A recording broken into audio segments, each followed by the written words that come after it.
오늘은 성전 재건의 실현과 극복, 성전 재건의 실현과 극복 이런 제목으로 말씀을 선고합니다.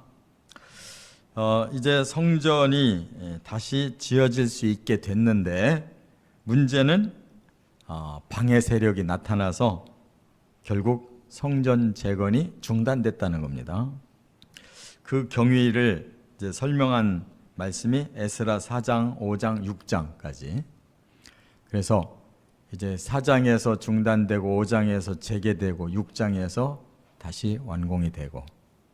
그런데 요 4, 5, 6장과 맥을 같이 하는 성경이 또 있어요. 바로 학개서. 학개서는 1, 2장인데 이 성전이 중단됐을 때 하나님이 선지자 학개를 보내서 다시 재개해라 라고 명령하시고 성령의 감동을 주시고, 또 스가랴도 이때에 선지자로 부름받아서 시작을 한 사람이기 때문에 스가랴가 14장까지 있는데 1장에서 1절부터 7절까지는 이 성전을 재개하라고 학개와 똑같이 명령을 하고 있어요. 그래서 우리는 이 말씀을 종합해서 성전이 이제 재건되는 이 원리 우리가 깨달아야 되는데, 왜 그게 중요하냐? 하나님 건물 지라는 데 중점을 둔 게 아니에요.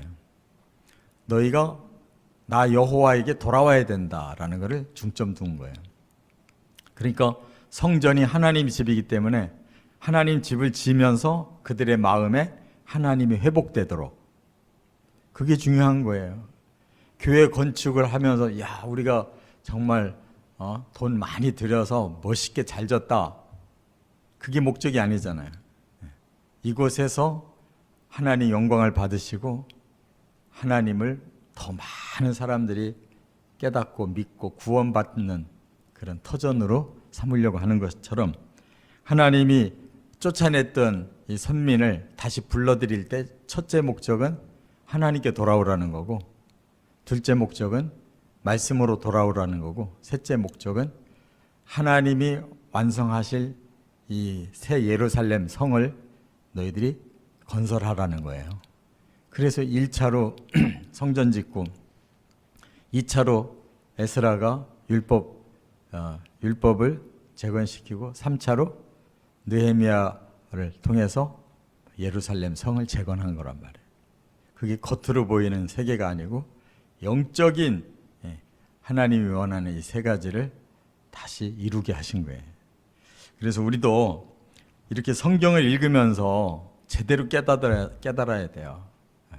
성전 지라고 하니까 그냥 막 교회당 새로 지라고 하는 줄 알고 막 크게 막 헌금 많이 해서 뻔때 있게 하라고 그러는 걸로 오해하면 성경을 100% 잘못 읽은 거예요. 우리 마음에 성전이 회복돼야 될 줄 믿습니다. 그래서 이것이 쉽게 된 게 아니에요. 우여곡절이 있었다 그 말입니다. 자, 세 가지 과정을 상고합니다. 첫째, 에스라 4장에서는 성전 재건의 중단을 자세하게 말씀하고 있는데 왜 그렇게 됐느냐라는 것을 여기서 우리가 깨달아야 돼요.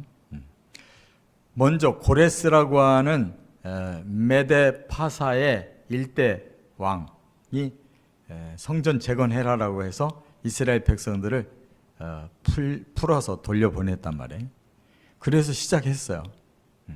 기초돌까지 놨어요. 근데 바로 방해 세력이 나타났는데 여기 14장 1절에 보니까 그들이 누구냐면 북이스라엘 땅, 그러니까 사마리아, 이미 거기는 아수르에게 일찍 망했잖아요. 그런데 거기 사람들이 와가지고 우리도 같이 하나님 믿는 사람이니까 성전 같이 짓자 이렇게 나온 거예요. 언뜻 생각하면 고맙잖아요. 그런데 뿌리를 잘 들어가 봐야 돼요. 북이스라엘이 하나님 앞에 더 먼저 버림받은 이유가 뭐예요? 1대 왕 여로보암부터 끝까지 그들이 섬긴 건 진짜 하나님 아니에요. 우상 섬겼다고요.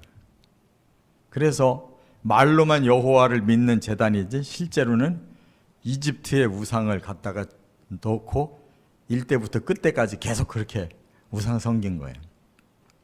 그래서 멸망시켰는데 아수르의 정책은 민족을 다 섞어버리는 정책이었기 때문에 북이스라엘 사람들 내쫓고 이방 사람들을 북이스라엘로 끌어들여서 완전히 혼합을 시켜버렸다고요.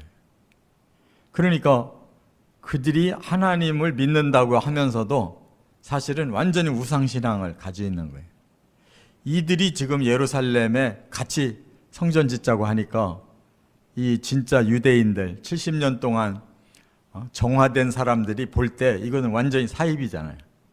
사이비가 같이 하자고 그러면 이건 뭐 말도 안 되는 거죠. 그래서 우리와 당신들은 상관없다. 서로 방향이 다르다. 거절하니까 그들이 이제 막 상소를 올리기 시작하고 방해를 놓은 거예요. 지금도 마찬가지로 우리가 하나님의 영적 성전을 지어야 되는데 여기에 이단들이 자꾸 끼어들어요. 이단들이 같이 하자고. 우리도 연합해서 교회 연합단체니까 다 같이 하자. 그거 받아들이면 다 같이 망하는 거예요. 이단은 받아들일 수가 없는 거예요. 사입이기 때문에. 그래서 그들이 방해를 놓는데 아주 전략적으로 방해를 놔요. 그래서 먼저는 뇌물 작전을 씁니다. 이 바사의 이 관리들한테 뇌물을 주면서 저 유다가 성전 못 짓게 해라 라고 자꾸 찌르는 거예요. 고발하고. 뇌물이 통하는 겁니다.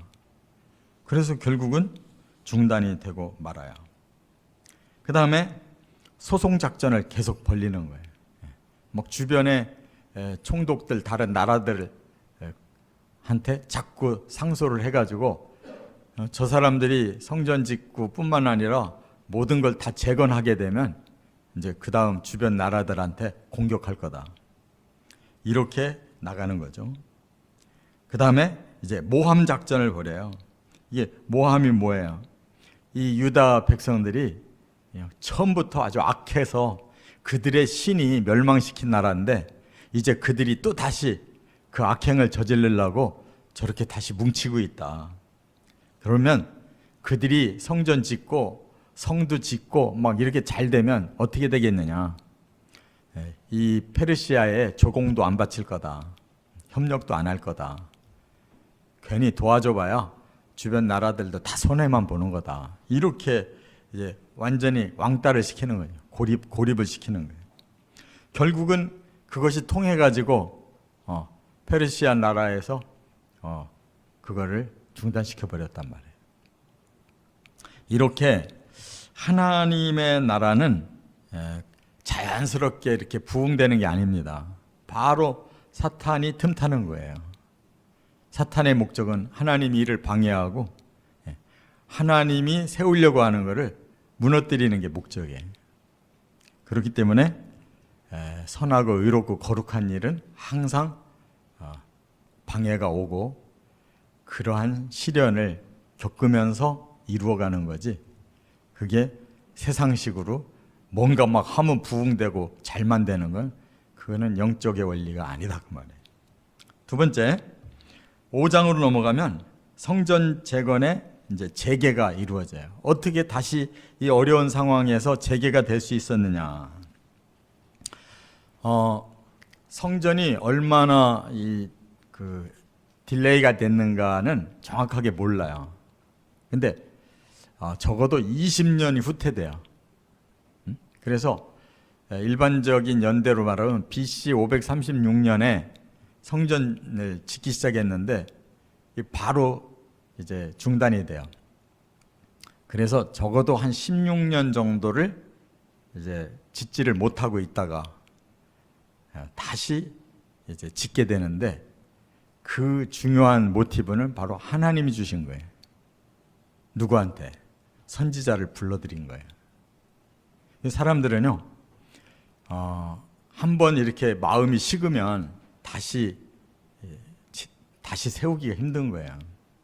부흥이 꼬꾸라지면 다시 부흥이 힘들어요. 막 이렇게 바벨론에서 돌아올 때는 막 굉장히 흥분해서 돌아왔잖아요. 이제는 70년 동안 우리가 훈련 잘 받았으니까 막 철저히 해보자 하고 왔는데 방해 세력이 그렇게 성전 못 짓게 하니까 이제 꼼짝도 못하고 뭐 1년, 2년, 10년, 16년 이렇게 내려가니까 사람이 싹 식어버렸잖아요. 그래서 하나님 학개를 딱 보내는 거예요. 학개서에 1장과 2장이 있는데 뭘 말씀하는 거냐면 하나님의 성전은 저렇게 파괴된 채로 있는데 너희들의 집만 판벽하게 사는 게 옳으냐? 이렇게 말씀하는 거예요. 이 판벽한 집이라는 말은 잘 꾸민 집을 말하는 거예요. 하나님의 성전은 지금 무너진 상태로 기초돌만 세워놓고 딱 그쳤는데 너희들은 이제 다시 고국으로 돌아와서 자유로운 몸이 되니까 막 집도 짓고 막 농사도 잘 짓고 뭐 목축도 잘하고 자기 일에만 열심인 거예요. 그래서 판벽한 집이 가냐라고 학개가 그냥 강하게 친 겁니다. 그러면서 스가랴도 똑같이 이제 너희들을 포로에서 돌아오게 한 건 여호와께 돌아오라는 뜻이다. 너희들 옛날식으로 또 엉뚱한 거 우상을 자꾸 생각하고 세상의 것만 자꾸 복받으려고 하는 과거로 지금 돌아가고 있다. 그거 깨달아야 된다. 그렇게 말한 거예요. 아마 정신이 번쩍 났을 거예요. 우리가 과거에 70년 포로 생활하다가 돌아온 게 과연 지금 우리에게 남아있냐? 그 정신 남아있냐? 정신이 바짝 들었을 거예요. 거기다가 이제 유브라데 강 쪽에 서쪽 편에 총독이 있었는데 그가 이제 그 상소를 올리게 돼요. 왜냐하면 학개의 그 꾸지름을 듣고 이제 번쩍 그 정신이 나가지고 그들이 그냥 갑자기 이 성전을 짓게 됩니다. 그냥 무조건 시작한 거예요. 그랬더니 이제 다시 또 상소가 올라가는데 그 중에 아주 하나님이 섭리하신 상소가 하나 있어요. 그게 유브라데 근처에 서쪽 편을 이렇게 다스리고 있는 그 총독이 그 당시에 다리오라고 하는 이 페르시아의 왕에게 상소를 올린 거예요. 근데 그 상소는 상당히 객관성이 있었던 거예요. 왜냐하면 이 그 유브라데 강의 총독은 그렇게 뭐 원수지간이 아니잖아요. 제3자 입장인데 이렇게 막 서로 옥신각신 하니까 자기가 이제 내용을 제대로 알고 상소를 해야 되겠다 싶어서 유다의 장로들을 부른 거예요. 그 당신들이 왜 안 짓던 성전을 다시 짓느냐, 이게 무슨 이유냐 하고 물어보니까 그 장로들이 뭐라고 고백했냐. 우리 하나님 믿는 사람들인데 하나님께 너무 죄를 많이 져가지고 이렇게 하나님이 이 바벨론의 느부갓네살에게 붙여가지고 우리가 망했습니다. 성전이 다 파괴됐습니다. 그리고 우리가 포로 생활까지 했습니다. 그런데 바로 고레스 왕이, 페르시아의 고레스 왕이 우리를 불쌍히 여기고 고국으로 돌려보내면서 성전을 지라고 하고 모든 물자까지 다 대줘가지고 우리가 시작했었는데 이렇게 방해가 돼가지고 그동안 못했습니다 라고 사실 내용을 쭉 밝힌 거예요. 그랬더니 이것이 이제 이스라엘이 상소를 올린 게 아니라 엉뚱한 총독이 상소를 올렸는데 그 왕이 그거를 자세하게 읽어보고 이게 뭔가 찝히는 게 있는 거예요. 왜냐하면 자기의 그 몇 대 조상이 고레스가 이렇게 선한 일을 했다면 이거 우리가 도와줘야 될 것 같은데 진짜 그런 일이 있었는가 하고 이제 자기들의 서재를 확인해 본 거예요. 그랬더니 과거에 우리 선조 고레스가 이 유다 나라를 위해서 이렇게 했다라는 게 사실로 문서에 딱 드러난 거예요. 그러니까 하나님이 학개를 통해서 영적으로 다시 재응을 하게 하시고 또 그렇게 엉뚱한 총독을 통해서도 이렇게 중재하고 섭리를 하셔서 바로 그 고레스의 후손 다리오 왕이 직접 그걸 확인하니까 이제 재차 제2의 고레스처럼 다시 도와준 거예요. 다 해라. 이거 방해하는 놈 있으면 내가 가만 안 둘 거야. 이거 우리 고레스 황제가 시킨 일이야 하고 다시 보장을 해서 들어가게 됐다 그 말이에요. 하나님의 일은 이런 거예요. 사람의 도모가 없어도 하나님이 시작해 하시고 하나님이 섭리하시면 그런 것이 되어가는 거예요. 사람이 억지로 하는 게 아니에요. 할렐루야. 우리가 영적인 부흥도 이렇게 억지로 하는 게 아니에요. 사람이 머리 굴린다고 되는 게 아니라 그 때가 있고 그 마음에 회심이 와야 되고 그리고 하나님이 누군가 보내는 손길이 있어야 되는 것이다 그 말이에요. 세 번째, 에스라 6장으로 넘어가고 또 학개 1, 2장과 스가랴 1장을 보면 이제 그래서 성전 재건이 완료됐다, 완성됐다라는 것을 밝히는 거예요. 자, 이걸 보고 전화위복이라고 그래요. 전화위복. 자, 여기 보면 이제 그 공문이 다시 와서 이제 시작하게 되는데 하나님은 이처럼 다 말씀으로 우리에게 깨달음을 주시고 또 그 환경으로 우리에게 섭리를 베풀어 주시면 이것이 우리들은 순종만 하면 되는 거예요. 이스라엘 백성들이 그래서 4년 동안 이제는 뭐 다른 거 볼 것 없이 그냥 누가 뭐라고 방해를 하든 간에 그냥 우리는 사명이 이거다 하고 열심히 성전을 계속 진 결과 그들이 굴복하고 결국 4년 후에 성전이 완공된 거예요. 4년 만에. 그 4년 만에 진 것도 결국은 솔로몬 성전에 비하면 아주 초라한 거예요. 스룹바벨 총독 중심으로 지어놓은 성전이 4년 동안 지었어도 솔로몬이 지은 것에 턱도 없는 거예요. 그러나 하나님이 기뻐하는 건 솔로몬 성전이 아니라고. 스룹바벨 성전을 기뻐하는 거예요. 이 스룹바벨이란 총독이 어떤 사람이냐? 우리가 여호야긴이라고 하는 왕이 2차 포로 때 끌려갔다고 그랬어요. 그리고 그가 평생 바벨론에서 살다가 나중에 복원이 돼가지고 대우를 받았다고 그랬어요.